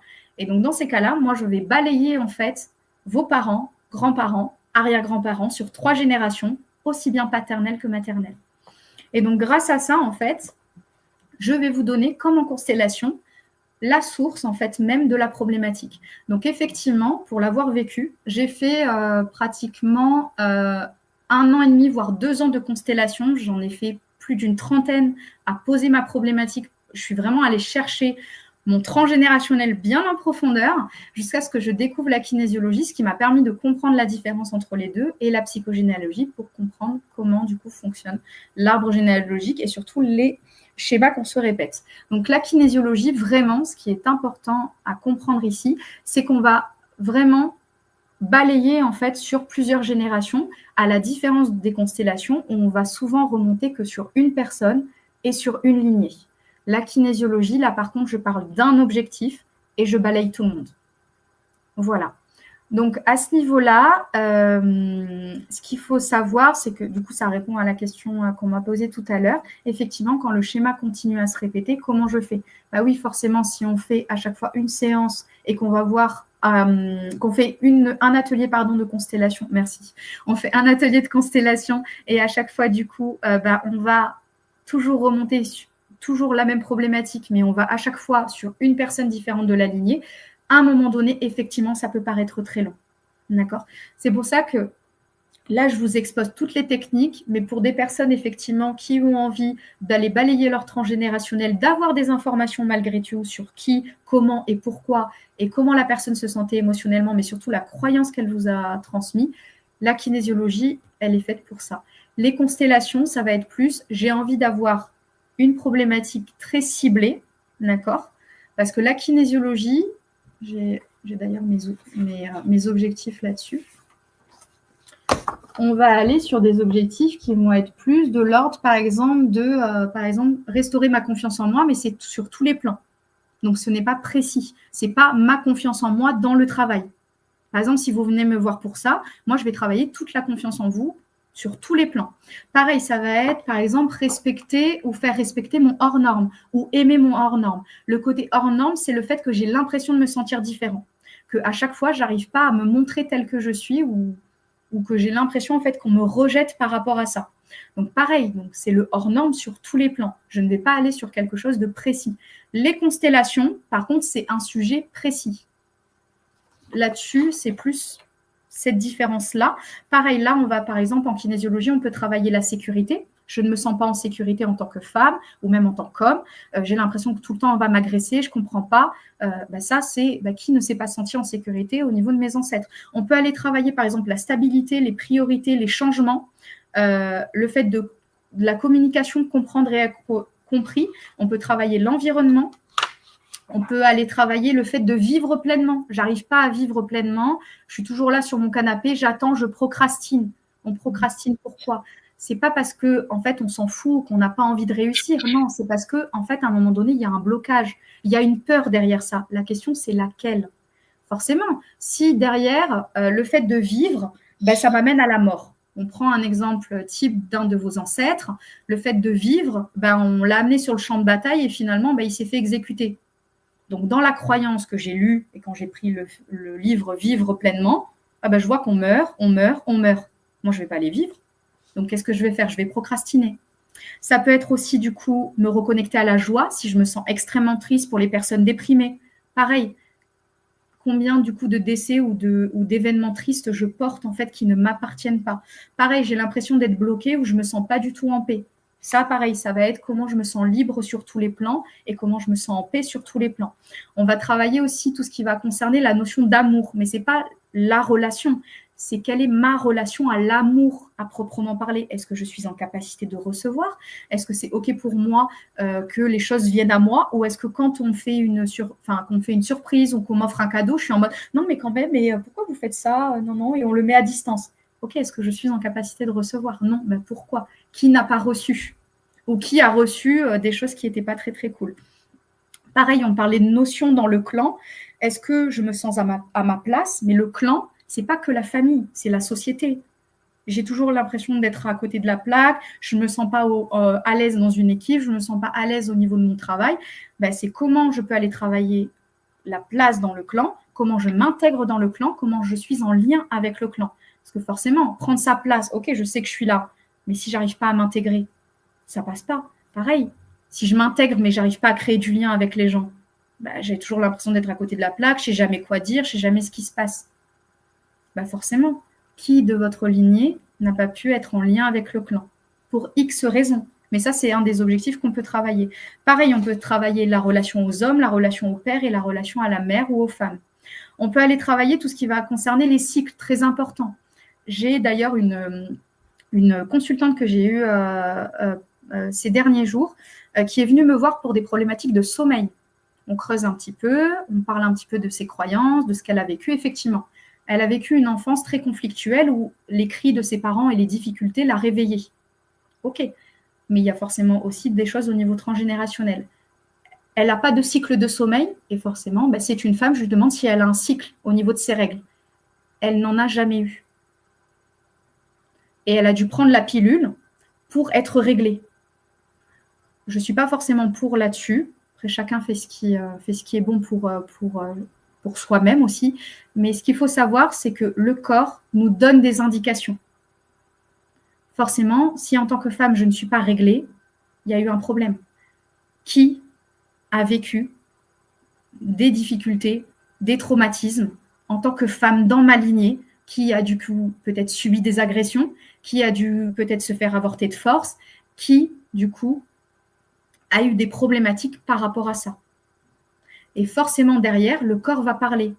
Et ce qu'on a tendance à faire souvent, c'est que, et je trouve ça dommage, mais forcément, des fois on n'a pas le choix, c'est qu'on va aller effectivement, dans ces cas-là, utiliser une pilule pour mettre du coup le corps et le régler de façon, et je mets des gros guillemets, de façon normale, sauf qu'effectivement, quand je lui pose la question, elle me dit, mais en fait, j'ai jamais été réglée. Oui, mais c'est parce que en fait, déjà, le rythme du sommeil et le rythme du corps n'est pas bon. Donc, dans ces cas-là, ce qui va nous intéresser, c'est qu'on peut aller le chercher au niveau de ce qu'on a vécu, mais on peut aussi aller le chercher au niveau transgénérationnel. Est-ce que toutes les femmes étaient réglées? Est-ce qu'elles ont eu des sévices, de l'inceste? Est-ce qu'il y a eu des viols? Parce que pareil, en tant que femme, si on est en colère contre les hommes, s'il y a beaucoup de femmes qui sont très à cran par rapport à ça, c'est parce qu'il y a beaucoup de femmes dans la lignée qui n'ont pas eu accès pleinement à leur sexualité, mais surtout au fait qu'on la respecte. À l'époque, un homme pouvait, en claquant des doigts, bénéficier du coup du corps de sa femme, qu'elle le veuille ou qu'elle ne veuille pas. C'est pour ça qu'on parle maintenant de viols conjugaux. Donc là, ce qui va être intéressant, c'est dans cet objectif-là, par exemple, respecter les rythmes et les cycles, respecter mon rythme et adapter mon rythme à celui imposé. Ça va être essentiel en tant que femme. Je ne suis pas réglée ou j'ai des problèmes au niveau de mon cycle ou au niveau de mes hormones. du coup, qu'est-ce que j'ai emmagasiné de mes ancêtres. On va pouvoir aussi aller travailler la notion de sexualité. Je reprends l'exemple d'une des consultantes qui est venue me voir parce que elle ne supportait pas qu'on la touche. Pourtant, elle n'avait rien vécu. Mais parce que ses ancêtres, surtout les femmes de sa lignée, et je me souviens qu'il y avait même un homme, avaient subi des abus. Et je lui avais fait d'ailleurs restaurer mon droit à vivre ma sexualité. En une semaine, elle m'a dit je la vis, ma sexualité. J'étais très contente d'ailleurs pour elle. Mais je trouvais ça très beau en fait, parce que elle était quand même jeune et elle était littéralement traumatisée alors qu'il n'y avait aucune raison, parce qu'elle, dans sa vie, elle n'avait pas vécu de sévices, elle n'avait pas vécu d'inceste, elle n'avait pas vécu de viol, mais pourtant elle ressentait pleinement à l'intérieur d'elle qu'il y avait quelque chose qui n'allait pas et qu'elle était en danger, littéralement. Donc ça, c'est des objectifs qu'on peut aller travailler. On peut travailler aussi la notion de féminité. Je parlais beaucoup des femmes, mais les hommes aussi. Comment je trouve ma place en tant qu'homme, comment je me reconnecte à ma masculinité. On ne parle pas de masculinité toxique, d'accord, mais une masculinité saine. C'est quoi être un homme maintenant, mais en 2025, mais c'est quoi être aussi une femme là-dedans? Si on remonte sur les générations d'au-dessus, les hommes partaient à la guerre et souvent ils ne rentraient pas. Donc les femmes se sont retrouvées du coup démunies et elles n'ont pas pu compter sur l'homme pour pouvoir du coup faire vivre le foyer. Et du coup, forcément, maintenant en 2025, même avant, on se retrouve avec des femmes qui sont très indépendantes et qui veulent tout faire toutes seules. C'est OK. Mais pourquoi? Mais parce qu'il y a eu des hommes en fait qui ont manqué à un moment donné. Mais si on remonte au-dessus, forcément, les hommes sont partis à la guerre, ne sont pas revenus. Donc forcément, ça a créé un vide. Donc quand l'homme vient et dit je veux ma place, non, je suis désolée. Tu n'étais pas là et tu n'es pas rentré de la guerre. Ou pour X raisons, hein, bien sûr. Mais du coup, forcément, en tant qu'homme aussi, c'est difficile de trouver sa place et c'est difficile, du coup, de prendre, du coup, sa masculinité pleinement parce que forcément, si les hommes, du coup, dans certaines aussi, ça, faut le savoir, dans certaines, dans certains pays, nous, en France, on a ce côté assez patriarcat, mais dans certaines cultures, c'est les femmes. C'est très matriarcat, en fait. Et forcément, les hommes, en fonction, du coup, de leur place ou de ce qu'on estime, où est-ce qu'ils ont leur place, ils vont se retrouver en difficulté. Donc, forcément, si, dans mes ancêtres, la place de la femme, c'était là, et que la femme, en fait, elle décidait de tout, forcément, en tant qu'homme, je vais me trouver impuissant, je vais avoir des difficultés à m'imposer, je ne vais pas savoir quoi faire, et souvent, je vais aller vers des femmes qui vont représenter ce que j'ai connu, ou en tout cas ce que mes ancêtres ont connu dans la lignée. Voilà. On va travailler aussi tout ce qui va concerner l'argent, la réussite. On peut travailler tout ce qui va concerner, du coup, me créer le meilleur futur, me reconnecter à la réussite, à l'abondance, à l'argent. Si toute ma lignée a vécu que des faillites, même si moi, je fais tout pour réussir, à un moment donné, je vais finir par me retrouver bloquée. Voilà, donc on peut travailler en kinésiologie beaucoup de sujets. Donc ça répond un petit peu à la question de finalement, j'ai fait pas mal de techniques. Moi, j'ai besoin de balayer quelque chose de beaucoup plus large. La kinésiologie transgénérationnelle, ça y répond. Voilà. Je crois que j'ai fait le tour par rapport à... Oui, c'est possible à distance, effectivement. C'est tout à fait possible. Vous pouvez prendre rendez-vous, en tout cas avec moi, si jamais vous le souhaitez, directement sur mon Instagram. Il y a mon site internet. Du coup, c'est Mademoiselle Thérapeute et vous pouvez tout simplement prendre rendez-vous. Et du coup, on verra, en fonction de vos problématiques, quel est l'objectif dont vous avez besoin. Voilà. Et je vous donnerai des informations sur votre lignée. Oui. On avait une autre question par rapport aussi au distanciel. Voilà, quelles techniques sont possibles à distance? Est-ce que tu peux tout faire à distance? Alors, du coup, l'hypnose transgénérationnelle et le soin transgénérationnel, je ne les fais pas, donc je ne peux pas répondre. Par contre, la kinésiologie transgénérationnelle, c'est à distance. Les constellations familiales, c'est possible à distance, mais moi, je les fais que en présentiel. Et la psychogénéalogie et le génogramme, c'est possible à distance. Voilà, donc pour répondre, les deux choses, en tout cas avec moi, qui sont possibles à distance, c'est la psychogénéalogie et le génogramme et la kinésiologie transgénérationnelle. Et si on veut le faire du coup en présentiel, tu habites dans quel coin? Tu es dans quelle ville déjà? Moi, je suis à Montpellier et j'ai mon cabinet qui est dans le village juste à côté, qui est à Latz. Voilà. Donc, s'il y a des personnes qui nous regardent qui ne sont pas loin de Montpellier, vous pouvez aller voir Ambrine directement dans son cabinet. Oui, avec grand plaisir. Et je mets du coup tous mes outils à votre disposition. Je fais vraiment du personnalisé. Alors, Oui, du coup, j'ai affiché la question, je te ouais, laisse il n'y a pas terminer. de souci. Bah, je vais répondre. De toute façon, j'ai fini au niveau de ma présentation. Bah, attends, je vais juste continuer le slide. Voilà, question-réponse. Voilà. Donc, à ce niveau-là, du coup, je suis en retard Donc, au niveau de la vidéo. Donc au niveau de ça, donc s'il y a eu des dons et qu'on ne connaît pas, du coup, bah, le géniteur ou pas de souci là-dessus, ou en tout cas nos ancêtres. Donc effectivement, ça peut être fait avec quelqu'un qui est né sous X ou qui a été adopté. Donc en fait, quand vous avez été conçu, en fait, votre âme, comme j'aime bien dire, du coup, donc l'ovule du coup de la maman, du coup, c'est retrouvé du coup en lien avec toute la lignée, donc toute la famille. Vous êtes allé boire un verre, vous avez papoté, et du coup, vous vous êtes dit, ok, super, moi je vais faire partie de la famille. En gros, qu'est-ce que vous allez me transmettre? Donc forcément, au niveau de l'ADN, vous prenez forcément des croyances, comme on voyait, des schémas répétitifs de vos parents, mais des fois, ça saute des générations, voire même plusieurs. Parce que, en fonction, encore une fois, de qui vous êtes, si vous êtes une fille qui est l'aînée, ça ne va pas être la même chose que si vous êtes un garçon qui est l'aîné. Pareil, si vous êtes second, troisième, etc. Va y avoir des influences qui va faire qu'à un moment donné, vous allez sélectionner un petit peu comme si vous faisiez vos courses de qu'est-ce que je prends en loyauté du coup total, parce que j'ai envie de faire partie du clan, j'ai envie d'aimer ma famille, donc je vais prendre certaines choses.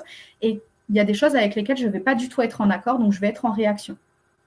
Voilà, je ne sais pas si ça répond précisément à la question par rapport à ça. n'hésitez pas à nous dire dans le chat si Ouais. ça répond ou pas. Si vous avez d'autres questions, allez-y. Et je ne sais plus si on avait répondu à cette question-là. Est-ce qu'on doit Alors, venir avec l'arbre généalogique à une constellation? Je pense que c'était pour la constellation. On peut venir. Alors, si c'est en psychogénéalogie et que vous faites un atelier, d'ailleurs, je vais proposer des ateliers à partir de octobre, des ateliers du coup en groupe ou en individuel, du coup en séance. Effectivement, on peut faire soi-même son arbre généalogique déjà pour commencer, pour déjà voir un petit peu qu'est-ce qui se passe. Ça, c'est important aussi déjà pour soi-même de pouvoir le poser. Mais effectivement, moi, en tant que praticien, vous pouvez très bien venir avec ça. Personnellement, en constellation de groupe, moi, je ne demande pas qu'il y ait un arbre généalogique. Voilà. Parce que dans tous les cas, en fait, c'est dans l'atelier qu'on va voir où est-ce qu'on part. Souvent, ça s'est arrivé, il y a des personnes, quand ils viennent faire une kinésiologie et qu'on remonte sur le transgénérationnel et du coup, grands-parents, arrière-grands-parents, ils me disent non, mais de toute façon, je sais qui c'est qui m'a bloqué. Moi, je fais ma séance et je vais interroger chaque personne. Donc, je demande qui a, par exemple, la confiance, la sexualité, etc. Qui a transmis quoi à la personne en question. Et à chaque fois, ce n'est pas du tout les personnes qu'on pensait. Donc, ça, c'est aussi ça qui est intéressant. C'est effectivement, il y a nous, ce qu'on pense, là où on est bloqué, et la croyance qu'on en a de ça, l'histoire qu'on se raconte à soi-même ou qu'on nous a raconté. Et après, on a d'un point de vue plus inconscient, ce qu'on ne connaît pas ou un petit peu les secrets cachés ou ce qu'on ne nous a pas dit. Et effectivement, là-dessus, c'est ça qui va être intéressant et souvent, c'est là où on a le nœud du problème. Voilà, donc en fonction de si on va en psychogénéalogie et qu'on fait un génogramme, effectivement, on peut venir avec son arbre généalogique déjà fait. Et là, du coup, le praticien va vous poser des questions pour élargir et pour aller chercher beaucoup plus en profondeur finalement ce qui bloque. Si, par exemple, c'est de la kinésiologie transgénérationnelle, vous venez avec moi, pas besoin d'arbre généalogique, pareil en constellation. Moi, je pars juste sur les prénoms, tout simplement. Je l'explique bien, en kinésiologie, je ne fais pas de psychogénéalogie, je ne fais pas d'étude de votre arbre, moi, je vous libère. Voilà. Si vous voulez faire une étude de votre arbre, c'est très important, on fait de la psychogénéalogie. Voilà, les constellations et la kinésiologie, c'est pour libérer. Ok. Voilà. Je ne sais pas s'il y a du coup oui, on a d'autres questions. Est-ce utile sur le syndrome du gisant? Né après un enfant. Oui, bien sûr, effectivement. En fait, ce qui va se poser comme question par rapport à ça, c'est est-ce que j'ai ma place? Est-ce qu'il y a eu, est-ce que l'enfant qui est décédé a été honoré? Est-ce qu'il a été reconnu dans sa souffrance? Est-ce qu'on en a parlé? Ou est-ce que c'est un secret que j'ai découvert? En fait, il va y avoir pas mal de questions à poser autour de ça. et savoir du coup moi comment ça m'affecte. Par exemple, si ma mère me parle tout le temps de cet enfant-là, ouais, ton frère ou ta sœur, elle aurait pu vivre plus longtemps, toi regarde ce que tu fais, tu es là sur le canapé et tu fais rien. Forcément, ça va m'affecter. Ou est-ce que finalement, au contraire, on n'en parle pas, mais je vois mes parents en grande souffrance et à chaque fois, moi, au contraire, de manière inconsciente, j'ai fait toujours te faire plus. En fait, c'est comment, par rapport à un seul événement, comment toute la famille va s'articuler en fait autour de ça et comment ça va figer, comment ça va bloquer en fait les personnes en question. Et du coup, à proprement parler, comment ça nous bloque. Il y a des personnes qui sont bloquées dans leur transgénérationnel, ça leur va bien. Ils fonctionnent comme ça, ils ont besoin d'être accrochés à cette loyauté-là, c'est OK. Après, ça dépend de vous. Est-ce que ça vous gêne? Est-ce que vous avez besoin de vous en libérer? Et comment ça vous bloque à l'heure actuelle? Est-ce que j'arrive à prendre ma place dans la société ou même dans la famille? Est-ce que du coup, j'ai l'impression de vivre pour quelqu'un d'autre? Ça, c'est des choses effectivement qu'on peut aller chercher en psychogénéalogie, en constellation en groupe ou en kinésiologie. Parce que j'ai un objectif pour ça qui est, par exemple, prendre ma place dans le clan. Voilà.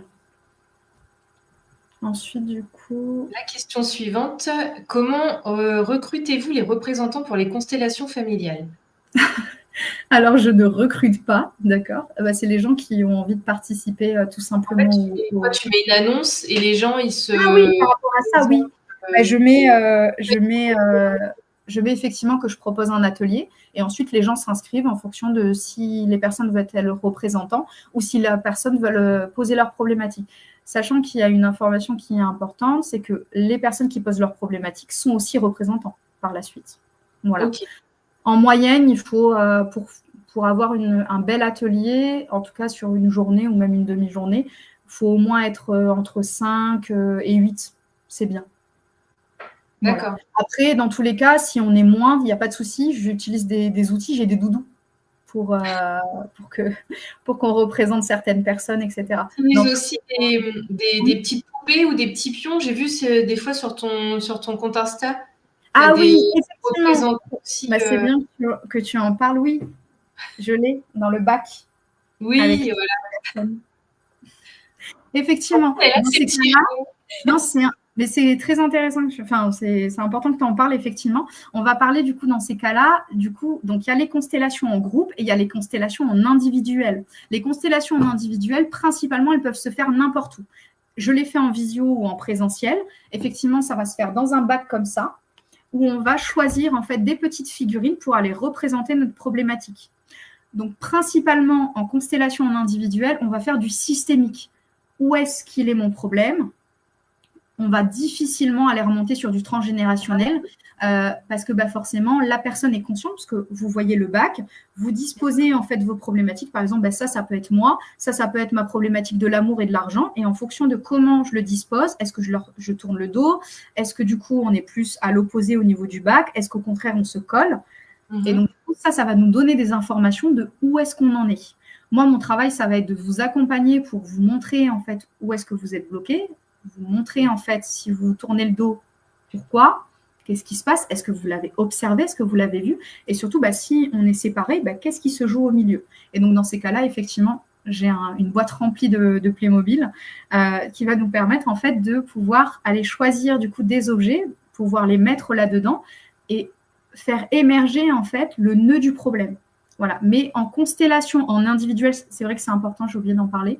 Il y a les deux, il y a le groupe où on va principalement partir en transgénérationnel. C'est assez rare, mais on part aussi en systémique.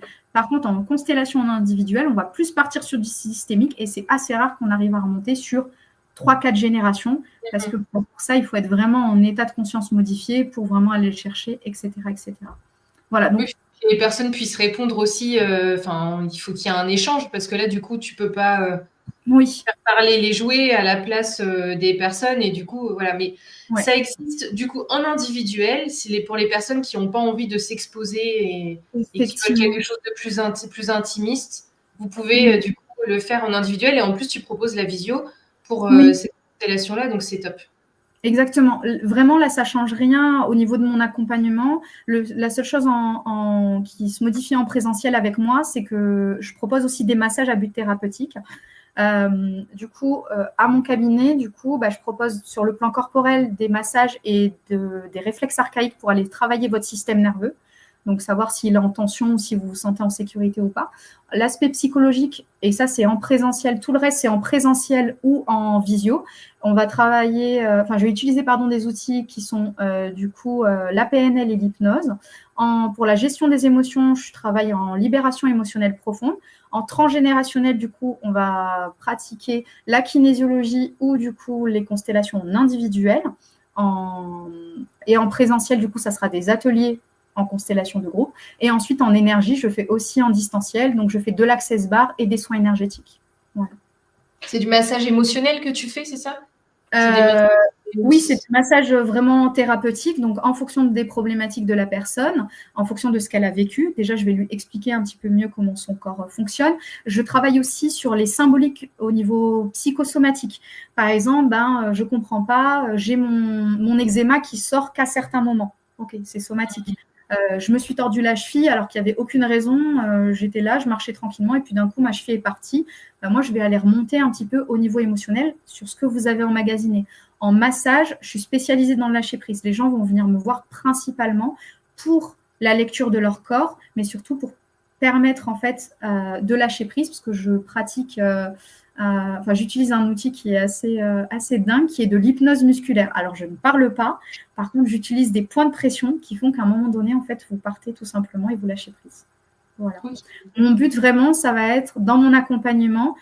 Vous venez avec une problématique. Pour moi, vous êtes là et il y a 5 manières de le travailler. Moi, ce qui va m'intéresser, c'est comment vous avez envie de le travailler, quel outil vous a interpellé et ensuite, surtout, quel résultat vous avez envie d'avoir. Par exemple, si vous me dites, moi, je veux partir en kinésiologie, mais du coup, moi, j'ai une croyance limitante, je vais vous expliquer que la croyance, on va plus la travailler là. On peut la travailler là, mais il y a 2 outils pour ça. Moi, mon but, ça va être de mettre mes outils à votre disposition, de vous en proposer plusieurs pour que ensuite, une fois que la séance est finie, vous dites « Ok, c'est exactement ce que j'étais venue chercher ». Voilà, ça va être vraiment mon point fort là-dessus, de faire du personnalisé, de m'adapter à vous. Si vous avez aussi déjà testé d'autres techniques, vous êtes allé voir d'autres praticiens, vous avez fait de la PNL, vous avez déjà fait, par exemple, comme une de mes consultantes que j'ai vue qui a fait beaucoup d'hypnose, etc., moi, je vais aller en complément. Je ne vais pas refaire ou réutiliser un outil que vous avez déjà fait. Forcément, qu'est-ce que vous avez fait? Si moi, j'ai fait beaucoup de psychologie et que ça bloque toujours et que je répète toujours les schémas, ok, est-ce que vous avez déjà fait du transgénérationnel? Si la réponse, elle est non, ok, on part là-dessus. Et donc, dans ces cas-là, moi, je vais permettre en fait à la personne de pouvoir aller utiliser un outil qu'elle n'a pas encore utilisé pour, du coup, atteindre son objectif précis. Voilà. Ok, super. C'est très, très complet. Si jamais vous avez encore quelques questions avant qu'on coupe le live, n'hésitez pas à les poser. Ça fait déjà 1h30 du coup qu'on est oui. C'est tellement captivant. On était censé être à 1h. Ouais, mais c'est pas grave. Écoute, après, les gens sont restés, puis ceux qui n'ont pas pu rester jusqu'à la fin, ils reprendront sur le replay. Oui, il y a le replay de toute façon, donc il n'y aura pas de souci là-dessus. Mais de toute façon, c'était tellement captivant et tu étais dans ton sujet. Ça se voit que c'est une passion. J'adore ça, vraiment. J'adore ce que je fais, j'adore mon travail et surtout, j'adore le transgénérationnel, vraiment. Donc, je trouve ça très merci facile. Beaucoup à toi, en tout cas, Ambrine. Merci. Je vois que ça a été clair. Merci beaucoup. Merci, Carla, du coup. Je crois qu'il n'y a pas d'autres questions, donc effectivement. Non, si c'est bon pour vous. Après, n'hésitez pas, si jamais vous avez des questions entre deux, je pense qu'ils peuvent te contacter sur ton compte Instagram. Oui, bien sûr, vous pouvez me contacter directement par Instagram, message, mail, peu importe. Sur mon Instagram principalement, Mademoiselle Thérapeute, il n'y a pas de souci. D'ailleurs, je mets souvent sur mon Instagram, du coup, principalement en story, des explications. Je reviens toujours sur qu'est-ce que la psychogénéalogie, qu'est-ce que le transgénérationnel, etc. Parce que pour moi, c'est essentiel de revenir à la base, mais surtout que vous compreniez en fait comment tout ça s'articule. Parce que en fait, si on ne sait pas comment on fonctionne, surtout si on ne sait pas d'où est-ce qu'on vient et ce qu'on porte, on ne sait pas comment on règle tout ça. Et surtout, Exactement. Et moi, mon travail, ça va être vraiment ça, de remettre la base, de remettre de la clarté pour aller chercher un petit peu ce qui se joue au niveau du passé, au niveau transgénérationnel, pour être mieux ici, pouvoir se retrouver et être en paix avec soi, pour ensuite vivre sa vie comme on a envie de la vivre. Oui, totalement. Bah, écoutez, si vous n'avez pas d'autres questions, on va terminer le live à l'instant. Et juste, je vous rappelle qu'on se retrouve à 17h avec Gwen pour parler de numérologie. Donc, à tout à l'heure pour celles qui seront là. Bonne fin de journée. À bientôt aux autres. Merci. Bye Merci. bye.